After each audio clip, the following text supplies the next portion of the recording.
Ladies and gents, welcome back to the channel today. And I just want to say another big thank you to everyone who enrolled in my course yesterday. Thank you so much, and you will not regret it.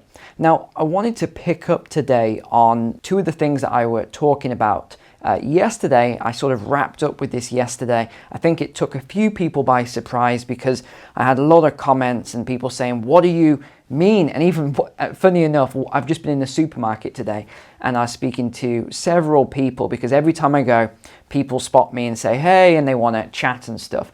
But there was one guy today who stopped me and said, what did you mean when you said on your video last night that there's going to be a food catastrophe, famine, crisis, whatever you want to say, in 2023 or 2024?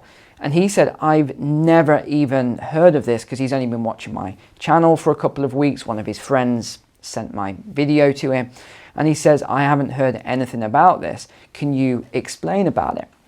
So I was explaining to him, I was talking to him 5 or 10 minutes, just explaining all the things about food at the moment and how we're going to move into this crisis period. And one of the things I'm noticing at the moment is that when I'm explaining this to people, people tend to be very surprised by it. They tend to be shocked. And I'll get the same sort of responses such as, well, Neil, I was in the supermarket earlier and the shelves were full. They were packed. And this is just it. And the other one that people keep saying is, Neil, you mentioned about meat and meat production. Well, I was in the supermarket, I was in the butchers, I was in here, and there's loads of meat. There's just tons of meat everywhere. So I want to dig into a couple of these things today, and I want to talk about some of the more nefarious things going on, including debt to the IMF and what's happening with a lot of countries and how this is spiraling out of control. So I'm going to sort of link into all of this and I'll loop back. Now, just before I let rip with all of this on food and why I think it's all occurring, you probably got the question, what was the second thing then that you talked about?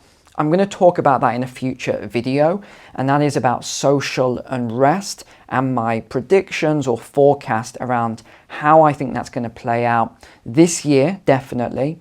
So 2022, 2023 and 2024. And we're already seeing a lot of this already. We're already seeing a lot of social unrest in huge amounts of countries. We're not necessarily seeing it as much in the West right now, but it will start to emerge in the West as well. And if you think about it historically, back in 2008 period, we had more than 40 different countries that saw riots and social unrest as a result of food scarcity. I think that's probably the best word to use here.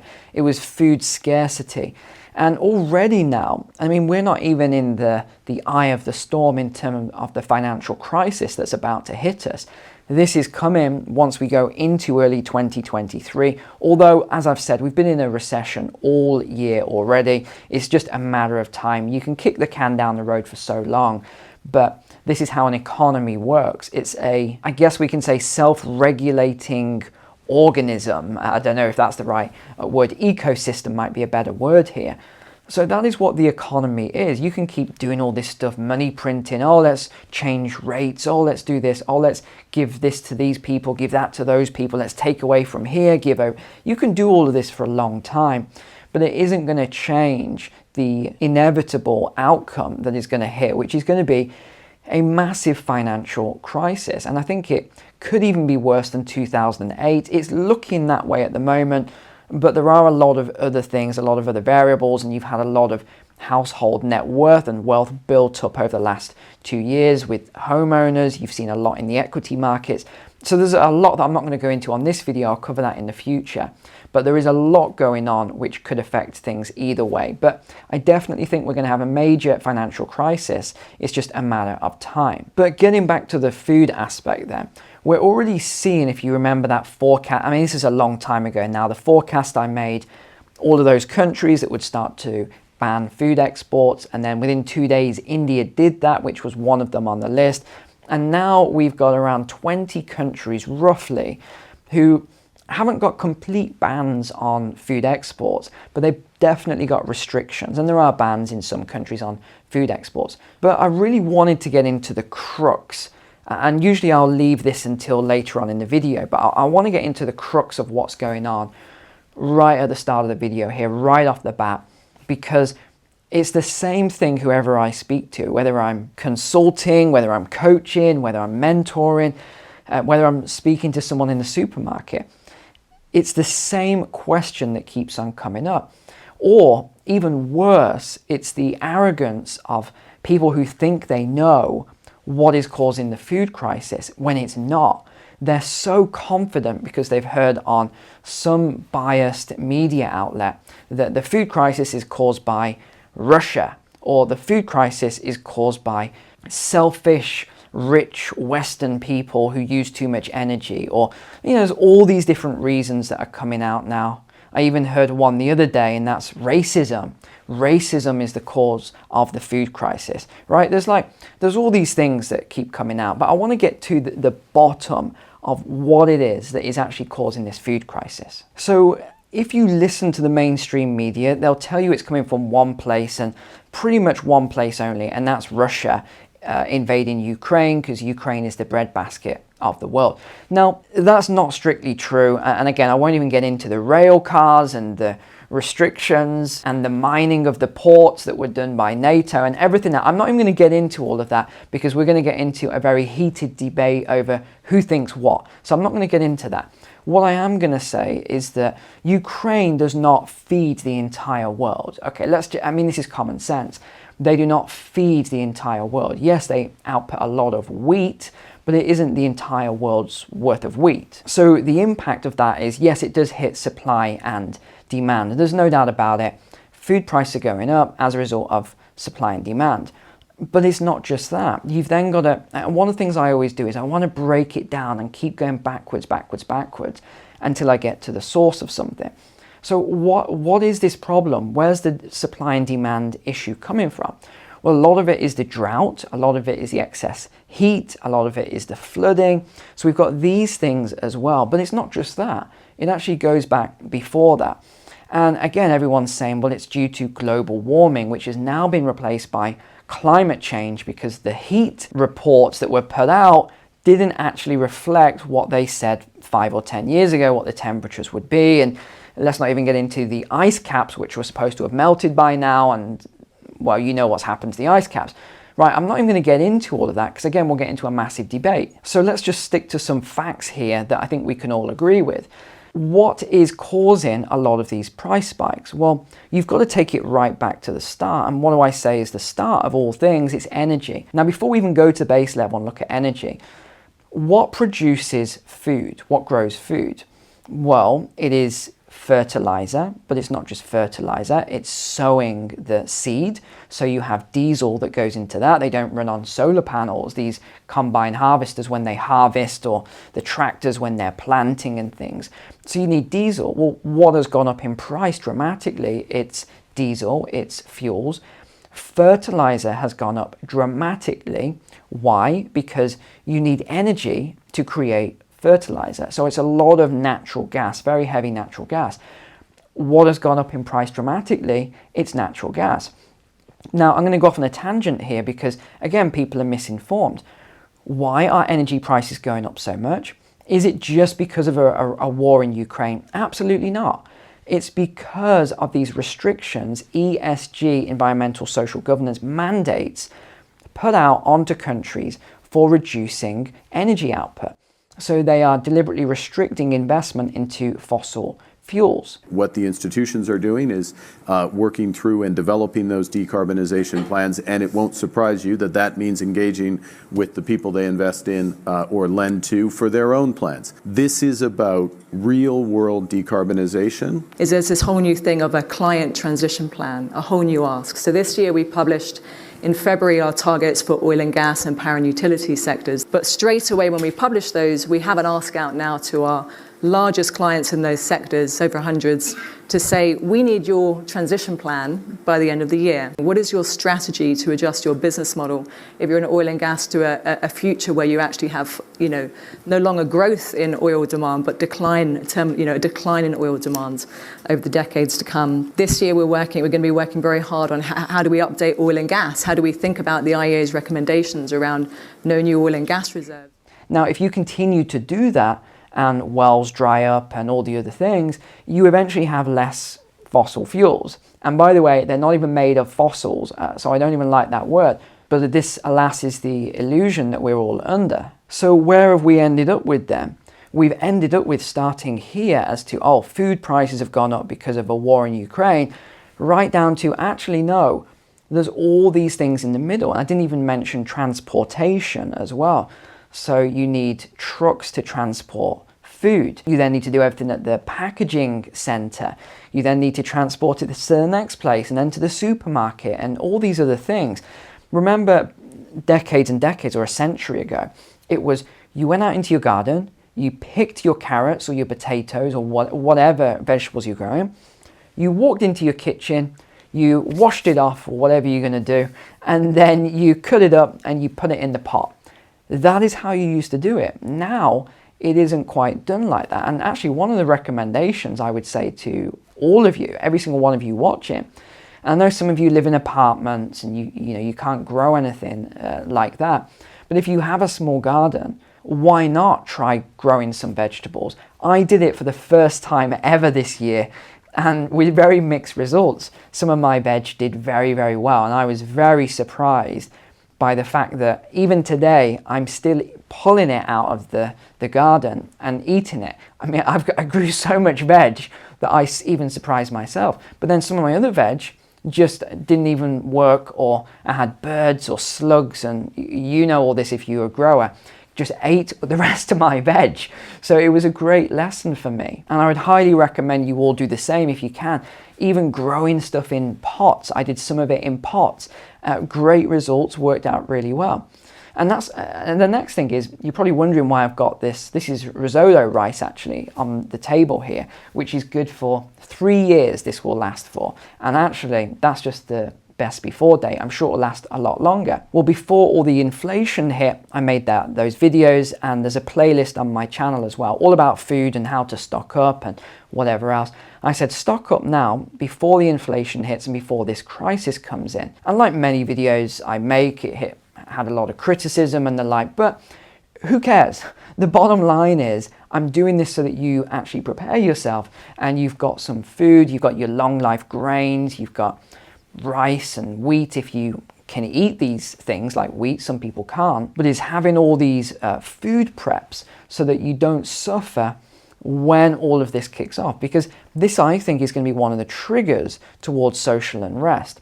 I was actually watching a TV show just a couple of nights ago now. Fantastic. I usually don't like TV and movies because they're so woke these days. But this was a really nice TV show. Nice family values. There wasn't any craziness in there. And one of the scenes was about these miners.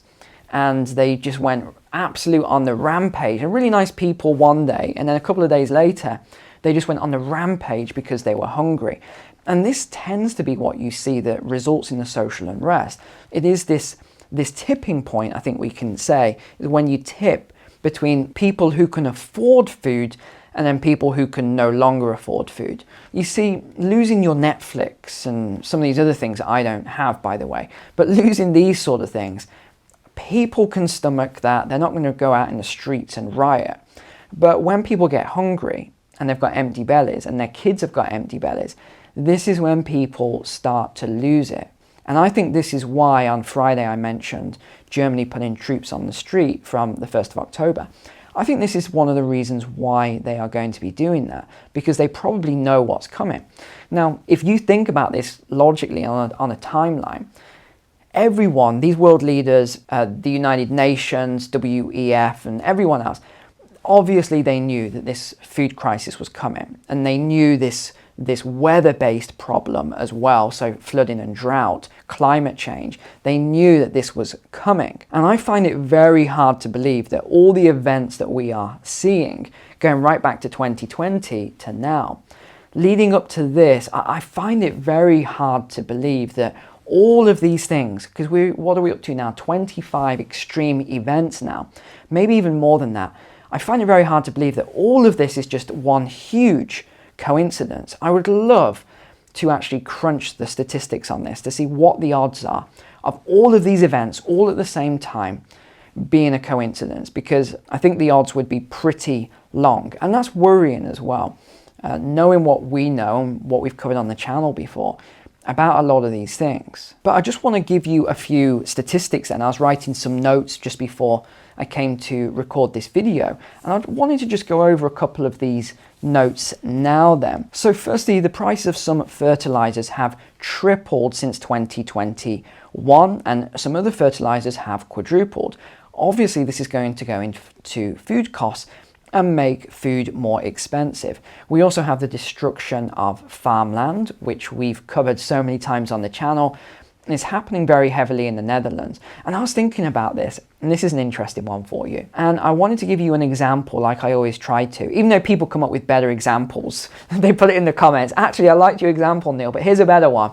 So I'm sure you'll come up with a better example now. This was just 2 minutes off the top of my head.